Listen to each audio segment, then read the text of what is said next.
Okay, so quick disassembly video on the US-50. I got this thing apart using a screwdriver to remove the 7 different little screws that hold this thing together. They're really gnarly looking things with really coarse threads here that cut into the plastic.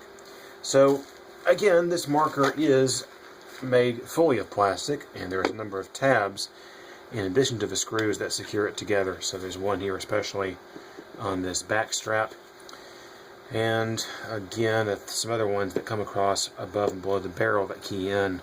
So if you're ever going to take this thing apart, God help you, but go slowly. Use a blade of some kind to really pry the plastic apart carefully to avoid breaking anything. So once you get it apart, you get a good look at how all this thing goes together, and it is, again, double action. So when you pull the trigger, you're doing 2 things at once. First of all, you are acting directly on the barrel with this camming arm here. I'll go ahead and get this follower and spring for the grip magazine out of the way.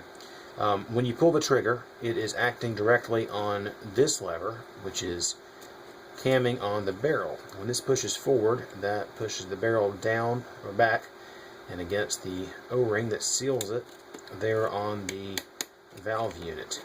And at the same time, this linkage arm is being pulled by the trigger, and it, for one, slips out of alignment very easily, but is pulling on the hammer, which is, of course, spring-loaded on its own spring, which pulls back and strikes the, I'm not sure we're going to call it a cut valve pin or a firing pin or what, but this unit on the valve. So here is the valve unit, and it comes apart shockingly easy.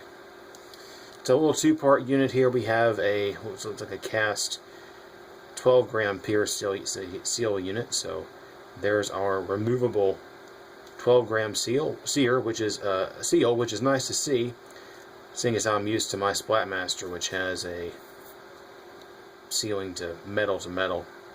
So if we remove this little unit here, that's the, I'm going to call it maybe a curved power tube unit perhaps. There we go. And here's the actual guts of the marker. So this is shockingly compact. It is, of course, going to bear 800 psi from the 12-gram. And when you push on that tube, that's going to let a burst of gas come out and travel on through into that valve to shoot the gun. Now, I found some bad news when I was taking this apart that has to do with the barrel. So it's almost a 3-part barrel unit. If I get this out of here, hopefully I'm going to put this back together when I'm done. Removing its little lever here, work it out slowly. So this slit fits to there.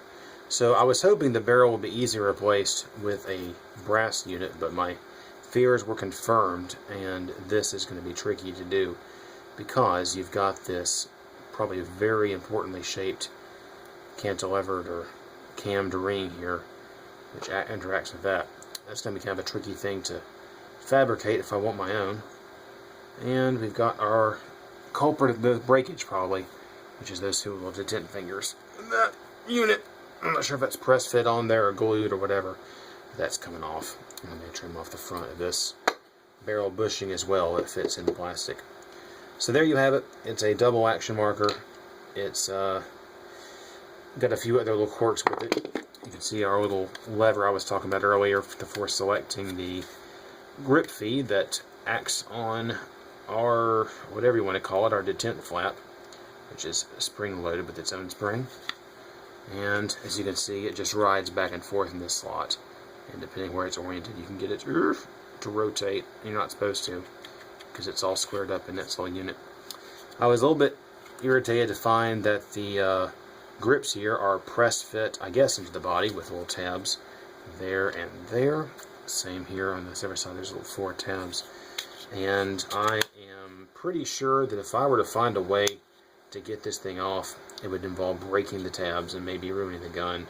So I'm planning on painting this thing. I may have to mask over these dumb grip panels rather than find a way to remove them. So that's something to cross pretty soon. One more thing. There is a trick to reassembling this thing. It is kind of tricky to make sure that the linkage arm for the trigger and the hammer actually do connect. And what you do is make sure that it's actually positioned underneath, or rather above, applying pressure from the trigger spring. It has its back leaf, or the back part of the spring there, which must press upwards on the linkage arm if it's to make good contact with the hammer. So there we go. Hopefully I'll be able to put this thing back together in one piece. I'm not sure, but we'll find out. That's how a US-50 works.